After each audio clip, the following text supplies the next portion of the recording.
رب کے حبیب کو ہے بڑا جن پہ اعتماد. بھائی جس پر اعتماد ہوتا ہے نا اس سے انسان اپنی پرسنل بات کرتا ہے. اگر کوئی تحریر لکھوانی ہو, کوئی راز کی بات بتانی ہو تو ہر ایک کو نہیں بتایا جاتا, اس کو بتایا جاتا جس پر ٹرسٹ ہو. اب نبی کریم علیہ السلام کو حضرت امیر معاویہ پر کتنا ٹرسٹ ہے کہ قرآن جو اللہ تعالیٰ نے محبوب کے سینے پر نازل کیا اور یہ رب کی امانت تھی جو حضور علیہ السلام نے امت تک پہنچائی.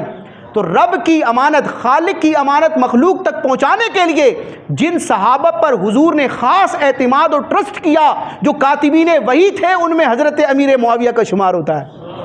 اور صرف کاتب وحی نہیں بلکہ مختلف سلطنتوں کے بادشاہوں کی طرف جو حضور علیہ السلام خطوط روانہ کرتے تھے اسلام کی دعوت کے, اور ان کی طرف سے جو خطوط حضور کی بارگاہ میں آتے تھے, ان خطوط کو پڑھنے کے لیے اور ان خطوط کو لکھنے کے لیے بھی جن صحابہ کی ذمہ داری تھی ان میں ایک حضرت امیر معاویہ ہیں. آپ کاتب وحی بھی ہے, کاتب خطوط بھی ہیں, نبی کریم علیہ الصلوۃ والسلام کے خطوط لکھنے والے ہیں.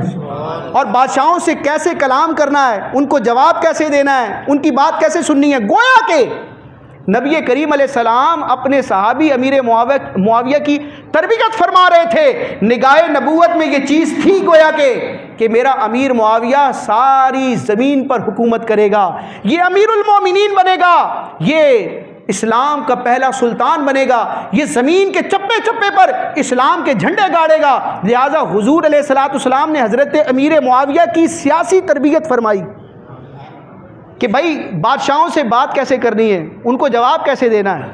اب دیکھیں حضور علیہ السلام کی نگاہ کیا, اور بعد میں یہ پھر پوری دنیا پر الحمدللہ انہوں نے اسلام کے جھنڈے گاڑے, اور حضرت امام حسن اور امام حسین نے بھی الحمدللہ ان کی بادشاہت کو, ان کی حکومت کو اور ان کے امیر المومنین اور خلیفہ ہونے کو قبول فرمایا, بلکہ امام حسن نے خود ان کو خلافت عطا فرمائی. تو خود رب کے حبیب کو ہے بڑا جن پہ اعتماد, بے شک وہی ہیں کاتب قرآن معاویہ.